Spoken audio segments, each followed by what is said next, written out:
Should the Dallas Cowboys leave Tyler Smith at left tackle in 2023?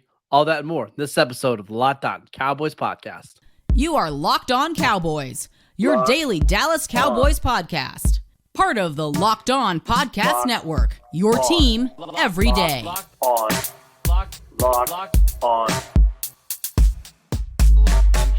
Locked on Cowboys. Welcome back to the Locked On Cowboys podcast, part of the Locked On Podcast Network, your team every day. We'd like to thank you for making us your first listen of the day. Today's episode is brought to you by the Ultimate Football GM app. If you've ever dreamed of becoming an NFL GM and managing your own football franchise, then this app is definitely for you. To download the game, just visit ultimate-gm.com or look it up in the App Store. Our listeners get a 100% free boost to their franchise when using the promo code Locked On in the game. I am Marcus Mosher. You can follow me on Twitter at Marcus_Mosher. He is Landon McCool. Check him out on Twitter at McCoolBCB. Landon, how you doing today, sir? I'm doing well. Excited to kind of continue on our path of reviewing the 2022 season. We've reached a position that we like to talk about a lot, the offensive line. So I'm excited to get chatting about it. All right. Big question about the offensive tackles kind of coming out of the 2022 season. How did you think they played as a group? Well, I think considering the injuries that they sustained, they've played pretty well. I mean, you have to think that, like, from a depth point of view, the Cowboys got an incredible amount of high level offensive tackles on their team. I mean, at least at high level at one point. But I think that you could say that all four, and really, I think you ended up having maybe 5 or 6 tackles that played for the Cowboys throughout the season. But the 4 ones who mainly played, I think, played very well. And I think what you've really seen, the top line for me, is that you've got 2 young players who are ascending, and Terrence Steele and Tyler Smith, that you feel like can be a bright future for you. The question is exactly, how do you arrange all these pieces in a way that makes sense? And I think that that's something that, honestly, they were continuing to try to figure out even as the season kind of continued on. And I think their choices became limited as injuries came on the set. But I think before that, they were still trying to figure out exactly what the configuration was that they liked. So just a little timeline, just to remind everybody kind of what happened. So we get to training camp. Matt Waletzko gets hurt in the first practice. I think it's the first or second padded practice. He battles through it. Eventually, he goes on the season-ending IR list. I think he played a handful of snaps all season long. Tyron Smith goes down midway through August, the last couple practices before. I mean, after they had gotten back from Oxnard, they were already back in Dallas. That's how close they were to the season at that point. So they open up the year with Tyler Smith at left tackle. Terrence Steele starts at right tackle, and everything seems fine. And then, they're starting to run the ball really well. And then Terrence Steele tears his ACL just in time for Tyron Smith to get back, who plays a little bit of right tackle. They experiment with Jason Peters playing left tackle. Jason Peters gets hurt. So now they got to swing Tyler Smith back out to left tackle. I mean, they just had so many injuries on the offensive tackle spot. But for that to be one of their strengths coming out of the season is kind of mind-boggling. Yeah, absolutely. And I think, the fact that they never actually got to play a single game with their starting offensive line that they had kind of, penciled in for the start of the regular season.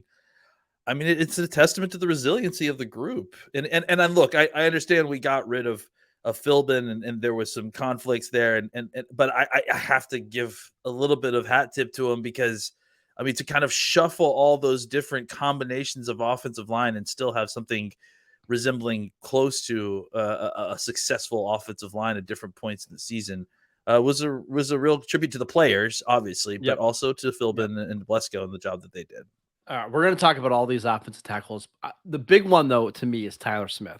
Yeah. The Cowboys drafted him to be a left guard. That's where he played right away in mini camp, in training camp, and then all of a sudden forced to start at left tackle. And he ended up starting almost every game there. What do you want to see the Cowboys do with Tyler Smith going into next year? And how do you think he played this year? I think he played fantastic. I mean, I think if you just like based on expectations, based on what the projections were for many folks about how he was going to fall flat, I think Including for he me. flew. I was just wrong on him. Go ahead. I think he flew in the face in that a lot, and I think that really having an effect on my evaluation this year with offensive linemen. Is that to me, I have now, and this is not just like a one player thing. This was the straw that broke the camel's back situation. Give me the offensive linemen that come into the NFL with ready-made NFL strength. I'm just done with this whole waiting on offensive linemen to get into an NFL weight room and develop strength and core that it's just never going to happen. And there's so many of these guys that we just say, oh, get him in an NFL weight room and then he'll have the core strength, he'll have the anchor. It just doesn't happen. I would rather work with Tyler Smith. Tyler Smith came into this league with the strength to crush defensive ends and tackles. I would rather harness that. And I think what you saw was a guy who had that strength, but then combined with the fact that he is a tireless worker, he gets it. Like he gets it at a level that you don't see these kids usually get it. And he worked with the right people to get his technique to where it wanted to be. Is he a top 10 offensive tackle yet? I don't think so. But I think he's well on his way because he has the tools and he's getting better in his technique every single week. And he has the drive. So I think the Tyler Smith pick was a home run. I don't think the Cowboys are getting enough credit for it, especially considering how much flack they took for it up front, of drafting the right guy, developing him in such a way. Again, he spent the entire of spring and through training camp playing left guard, like focusing on getting him ready for left guard. And after playing mostly left tackle almost his whole life, and then they get him right to the regular season, and boom, Tyron Smith gets hurt, and guess what? You're playing left tackle against the NFL without any kind of training camp, without any kind of practice. Here you go, buddy. And he got ready in a week and a half and played basically the whole season at left tackle, and not only wasn't a detriment to this team, but was good at very many points. He was incredible. The other thing that I would add is he's playing in his first playoff game, right, against Tampa Bay on Monday Night Football on the road. Yeah. And 4 snaps in, Jason Peters gets hurt at left tackle. And it's like, okay, now you've been preparing all week to play left guard. Go slide out to left tackle and don't give up any pressures. It's exactly what it did. So for him to do that as a rookie is pretty impressive. It's incredibly impressive. And I think, again, like we saw all the kind of all pro teams that came out, not all pro teams, but all rookie teams that came out and like all the honors. And there's offensive tackles that, that maybe you could have an argument that maybe played better than Tyler Smith throughout the year. There weren't offensive linemen that had to go through what Tyler Smith had to go through and play the way that Tyler Smith did. So that's what's incredibly impressive to me. Give this guy an opportunity to get stable in a position throughout the offseason, through training camp, and play that same position into the regular season next year. Who knows where this kid can go? Should also mention the youngest offensive lineman in the class. So, I know progression isn't always linear like we like to think it is in the NFL, but for somebody who came from a smaller school that bounced around between positions, that's still learning the technique part of being an offensive tackle, it's exciting. So you didn't answer my question though. Where do you want to see him play next year? Oh, I'm sorry. Well, it was probably because I don't want to answer the question. Look, I think it's hard, because it's about my evaluation of Tyron Smith and where he's going to be next year. Because obviously the choice is not just, do you want Tyler Smith to play left tackle or left guard? It's like, do you trust that Tyron Smith has got another year left in him? And kind of moving Tyler Smith inside. My concern with playing him at guard is that obviously he's also going to be your swing tackle again, right? Like he's maybe not your swing tackle, but your backup left tackle at the very least, right? So I tend to think that that's probably where they'll go. They'll probably try to see if they can get one more year out of Tyron Smith and then have Tyler inside, with the idea that he would also be the backup left tackle. I guess that's where I would want them to. But I think that also is kind of presupposing that Tyron Smith is going to be able to play at a high level next year and that he isn't going to just, end up getting injured 3 games into the season and having Tyler Smith slide out to left tackle anyways. So I think the Cowboys have got to solve if Tyron Smith is going to be on this team next year. And I know this is a conversation about tackles, not guards, but if Tyron Smith is going to be on this team next year as the left tackle, I think the Cowboys need to solve guard. Like they got to pretend like Tyler Smith isn't necessarily going to be their starter at left guard and go draft someone, because it's only a matter of time before Tyron gets injured and you're kicking Tyler back outside. And now suddenly you need that guard and he's got to be ready to play. Let's talk a little bit more about Tyron Smith and what he could offer for the Cowboys in 2023. All that next. This episode is brought to you by the Ultimate Football GM app. You've heard us talking about this mobile game before, and I can't tell you how much fun I had competing against the other Locked On NFL host. Chris Carter, Locked On Steelers, by the way, was our champion. Well, now it's your turn to compete. More on this in just a little bit. But if you've ever dreamed of becoming an NFL GM and managing your own football franchise, well, your dream can come true, because this game is definitely for you. You're going to manage every strategic aspect of your team, play through seasons, and lead your team to glory trying to build a dynasty. With the Ultimate Football GM app, you're going to be responsible for controlling the destiny of your franchise by hiring the right coaches and coordinators, trading players, navigating your franchise through free agency and the draft, and all the ups and downs of the season. All of this in a challenging and realistic game world. The Ultimate Football GM app is completely free and playable offline, so you can play on the go as you want to and when you want to. We've created a Locked On League for our listeners to compete against. Can you be the ultimate Locked On Football GM? Choose the Locked On League in the app to join, to see if you can create a football dynasty. Locked On Cowboy listeners will get a 100% free boost to their franchise when using promo code Locked On in the game store. That is Locked On in all caps. So make sure you check it out today. To download the game, just visit ultimate-gm.com or look it up in the App Store. That is ultimate-gm.com. Ultimate Football GM. Start your dynasty today. All right, Landon, Tyron Smith. This is the last year of his deal. The Cowboys could get out of it if they decided to cut him. If they cut him before June 1, they could save about $10 million. If they designate him as a post-June 1 cut, $13.6 million. What would you like to see the Cowboys do here? This is really hard. You know, Tyron Smith is one of my favorite Cowboys of all time, honestly. Yeah. Really been a huge fan of his for a long time. The money situation has to be solved. I mean, I think he's scheduled to make something like, what'd you say, 17 million this year? I think that's what his cap number is. Yeah. He's scheduled, the cap number 17. He's going to make about 13 million from them in base salary. So maybe you try to figure out a way to kind of figure out that money a little bit. Maybe, see how much he's willing to play. I mean, first of all, we don't know that he's definitely coming back. I'm assuming that he is coming back, because we haven't heard that he's not. We haven't heard that he's not. So I would find out exactly, what his interest is and how long he wants to play, and maybe see if you can add some void years to the contract or whatever. But you need to figure out the money if you want Tyron Smith to come back. I tend to think that if you're going to try to play it that way, which I think you absolutely can, you have to insure yourself for if and when he gets injured. I mean, there's just there hasn't been a season in the last few years that he hasn't been injured. So and he hasn't missed significant games. So you like having him on the field when he's there. You're incredibly impressed with the way he was able to switch from left to right tackle like that. I'd love, and what I saw in training camp last year, he looked good at different points. He looked like ready to go. So I'd love to see him back and try to play left tackle and see how long he can make it. But the Cowboys have got to find a way to insulate themselves. They have a solution at left tackle clearly in Tyler Smith that they can swing him back out there if they need to.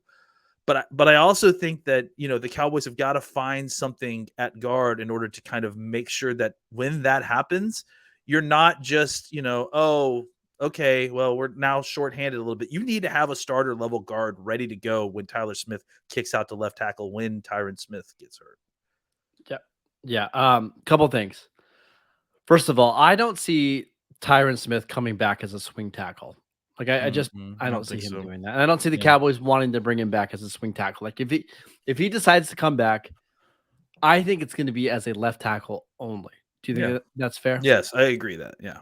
Yeah, I know he played well at right tackle at the end of the year, but I don't think Tyron's all that interested in doing that over the course of a full season. I could be wrong, but Well, I think it's something to point out, and we got to talk about it too. Terrence Steele is probably the best offensive tackle you have right now. I mean, like, well, and I'm let's talk about Terrence Steele. So yeah, Terrence Steele was playing out of his mind in the first 11 games of the absolutely. season, tore his ACL. He's a restricted free agent. I would think that the Cowboys are going to bring him back on the second round tender, which is 4.3 million, because that's just, I mean, that's less than what swing tackles are getting paid now. But there is a real chance that he's not ready for week one, right? Like, he had a pretty significant knee injury at the end of the year. Do you bring Tyron Smith back and have him play right tackle and play Tyler Smith at left tackle with the idea that, hey, we might not be getting Terrence Steele back until week 6, week 7? It's crazy how these how these conversations lead from one player to another kind of organically. I think I would consider, if Jason Peters is coming back, playing him at right tackle. That seems to me to be the best kind of stopgap. Is like, you've got a veteran guy, you don't want to expose him to a bunch of snaps. You just get him ready to play, like, maybe if he needs to play the first game, and then he can, like, step back if the Cowboys want to bring him back. But I do think that the Cowboys need to figure out a short-term solution at right tackle just in case Steele isn't back. And I agree that I don't know that Tyron is going to figure into that necessarily, or should he figure into that necessarily. What I don't want to do is, like, trying to get, Tyler equal reps at left tackle. I'm sorry, Tyron. This is going to be hard.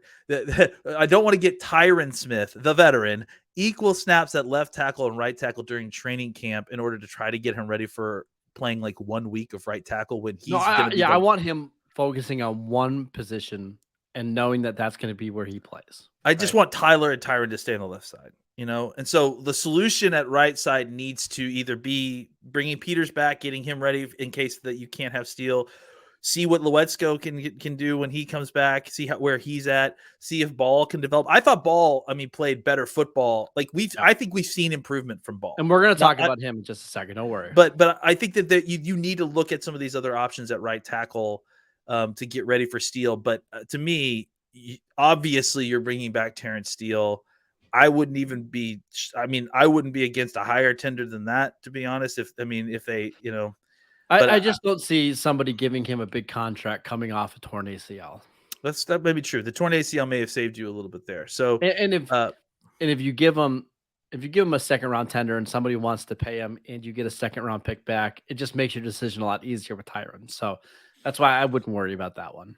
Yeah, I just view him as such a valuable piece, but I don't disagree that the circumstance does play against him a little bit there. But yeah, I do think that you're right in the sense that they need to have some kind of short-term contingency plan. Well, and a long-term contingency plan for what's going to happen if Terrence Steele goes down at right tackle. And it may be that the contingency plan is kind of what your starting lineup will be for week 1. All right. A couple questions before we move on. Number 1, do you see Jason Peters and Tyron Smith both returning to this team next year? Because I'll be honest, I don't. It feels like the Cowboys are going to pick one or the other. I think it depends on. I think it's all dependent on the money. I think it's like, if they can get some reduction from Tyron, maybe they can afford to kind of bring Jason back in a short-term situation. It depends on what they feel like the development of Ball and Luetzko is during the offseason. It's just numbers at that point too. Like, is Jason Peters going to be your 4th offensive tackle on game days once everybody's healthy? I don't know. Maybe he's okay with that. But I also think Jason Peters wouldn't mind playing. But at the same time, Jason Peters got hurt every single time he played, basically an extended amount of snaps this year. So I don't know. I don't have a good feel for that. Yeah, I think for the Cowboys, it's like, look, we like having you on the field when you're on the field, but you got to know that we have to even have an insurance policy for our insurance policies if we have you on the team. So, yeah, look, they're obviously going to have to play with a high number of tackles if Peters and Tyron are on the team, just because you got to insulate yourself with some young guys. So that's just part of the meal if you're going to keep both of those guys. And if you don't, then you've got to have trust that your developmental tackles can do something for you at right tackle while you're waiting for Terrence Steele to come back. It's just a dangerous gambit, right? Because what if Terrence Steele doesn't come back as quickly as you want, or has a setback or something? Suddenly you're staring down the barrel of having a very nice left tackle, left guard situation and a kind of very mixed right side. I got one more question I want to ask you about this offensive tackle group before we get into the developmental players down the roster. Before we do that, I want to let you know that this episode is brought to you by FanDuel. The midway point of the NBA season is here, and now is the perfect time to download FanDuel, America's #1 sportsbook, because new customers get a no-sweat first bet up to $1,000. That is bonus bets back if your first bet doesn't win. Just download the FanDuel Sportsbook app. It's safe, secure, and super easy to use. Then you can bet on anything from money lines to point spreads to the number of three-pointers drained. Plus, FanDuel even lets you combine your bets for a chance at a bigger payout with a same-game parlay. So don't miss a chance to get your no-sweat first bet up to $1,000 in bonus bets when you go to FanDuel.com/lockedon. That is FanDuel.com/lockedon to learn more. Make every moment more with FanDuel, the official sportsbook partner of the NFL and of the NBA. All right, Landon, I got a financial question for you. Uh-oh, here we go. Doesn't it make more sense long-term to move on from Tyron Smith, save $13.5 million, sign Connor McGovern, who's been a little bit up and down? I'm looking at over the cap right now. They project him to get $4.8 million per year in free agency. Sign McGovern to a 2 or 3 year deal and save a net $7 million. And now we don't have to worry about flipping Tyler Smith back from left guard to left tackle. You've got your left tackle in Tyler. You've got your left guard in Connor McGovern. You bring back Jason Peters as your swing tackle, and you just move forward with that group. I mean, look, I could get behind that. I don't know if I want to get behind the re-signing of Connor McGovern so much. But I there think, was games where he looked really good at the end of the year. Yeah, there were times. I just think that I feel like we've seen it. Like, you know what I'm saying? Like I don't know. Like, I just don't know that I ever felt as confident with Connor McGovern as I did with Connor Williams at times, you know? And even though Connor Williams, you know, has pretty consistently had like one flaw to his game, it just felt like there was a little bit higher level of consistency. I do think that Connor McGovern was playing better football at the end of the year. And if you want to convince yourself that he could come into this next year, like taking a big step, then I think that that's, you know, something that you could. Well, this was his first full year as a starter. Yeah. I mean, that's absolutely true. It's not like we haven't seen him plenty though before that. But I think that, you know, it's tough to try to like sign a guy off of 1 year of what we just saw, right? It's like, especially like a kind of, you know, more than, I mean, $5 million is not a lot of money, but it's money for a guard. And I feel like each of these paths, like you're going to have to solve guard. even if you bring back Tyron, if you don't bring back Tyron, you've got to figure something out at guard, which is why I've been looking at a lot of guards in the draft, because I think probably the solution Cowboys. you need. What? So the Cowboys. Yeah. It's because I think that, you know, they've got to solve this through some youth as well. You can bring back Connor McGovern and hope that he's taking a little bit of a step, but it's also just feels like not enough, you know, like not a step forward when you need a step forward in your offense. It feels like you're settling for like a B-, right? That's what it is, right? Is that I like Connor McGovern. I had no problem with him starting when, especially at the end of the year, he was playing pretty decent football. I do feel like the Cowboys could take a step forward here, and there's opportunity. So I think that no matter what the Cowboys do at tackle, they're going to have to figure out a guard. The question becomes like, do you have Tyron Smith and Tyler Smith as your starter so the guard can be developed a little bit slower? Or are you saying goodbye to Tyron? Tyler is your left tackle, and now you're drafting for a starting left guard, probably in the first 2 rounds. So that's kind of, you know, where I'm at. I think that they probably will end up bringing Tyron back for 1 more year. If that's the case, because he is under contract for 1 more year, it's easier to solve that left guard spot because they also have options, right? Like you could play Tyler Smith at left guard. Matt Farniak is somebody we like. He got hurt in the beginning of the year.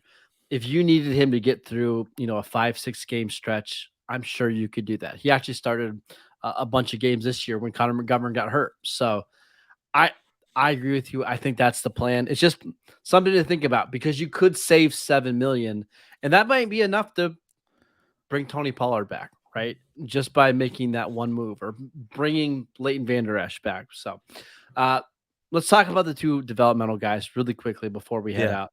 Matt Yeah. Waletzko and Josh Ball. Which one are you more excited about long term?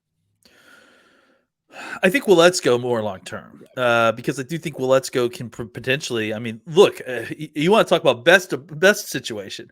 Best situation is that let's go goes absolutely nuts this offseason, goes to hangs out with Duke full time, becomes an absolute monster, and is so good that are considering him your swing tackle or left tackle to the point where maybe even you feel like he could be your starting right tackle week 1 if Terrence Steele comes back, right? I do like Josh Ball. I do like what Josh Ball has done. And I think that, he has played a lot better football, especially in the run game. Like that's where I feel like when we're talking about Terrence Steele replacements once he got injured, I think that Ball was probably, on a per snap basis, as good run blocking as the rest of the guys that they had in there. Now it's pass blocking, the pass protection that's the problem, right? But I think both of those guys can develop. But if you're asking me like who long term I think has the brighter future, let's go is just so athletic, and I feel like So if he long can, and big. it's so long. If he can figure it out and get the technique down, I do think that there is a possibility that he could have that kind of rise that you see. And this is not a great example because he's different, but like Jordan Mailata from the Eagles, where it's like he's just such a physical specimen that once he gets it, he rises very quickly because he just is so natural at the position. I think the better comp is like Colt Miller for the Raiders. He Yeah, was that okay, that's good. 6'8", 310-pound offensive tackle that. And same thing, Miller dealt with a bunch of injuries early in his career, and it actually toughened him up a little bit. And now he's one of the better left tackles in the league. Now, I'm not expecting that from Waletzko, but I kind of think this year went as well as it could have for Waletzko in some ways, right? Like he was on the practice squad, he got a couple reps in game, and then he got stashed on IR for the whole year. And now he's going to be healthy for the offseason program. And let's see if you can win the swing tackle job. You're not competing for a starting job, but go win a swing tackle job. I kind of like the developmental offensive tackles the Cowboys have. I'm pretty excited about it. Yeah, I think that and you nailed it on the head. When you're a developmental tackle, or a developmental player, really in any position, but I think especially like tackles, quarterbacks, tight ends, positions that take a while to develop. It's really important that you don't. Well, it's not like you have a lot of control, but it's really tough on your career trajectory to bounce around a lot. Yes. Right? To get cut by this team, you have to go to that team to learn how they do things. The best, like you mentioned, the best thing to happen to Let's Go is the Cowboys were able to maintain him in their system, keep him throughout the season, and now be able to retain him through the postseason, the regular season, off season, because consistency. Like building, stacking good days, learning the technique, getting consistent there, getting the same voice in your ear over and over again. That's what guys like that need in order to kind of get to the level that they need to be in order to be NFL starters. Also doesn't hurt that Tyron Smith, Zach Martin, and Jason Peters are in the same room as you. Yeah, exactly. All these Hall of Famers in this room, all these guys whose ears you can be in and learn and be a sponge. And honestly, that's a huge part of why Tyler Smith, became as good as he did so quickly, is he had a ton of great minds in that room with him. All right, that is it for today's show. Thank you guys for tuning in. Go check out the show on YouTube or wherever you get your podcasts. Go follow Landon on Twitter at McCoolBCB. I'm at Marcus_Mosher. Another podcast coming out later today where we answer your Twitter questions. So check that one out. We'll see you guys next time.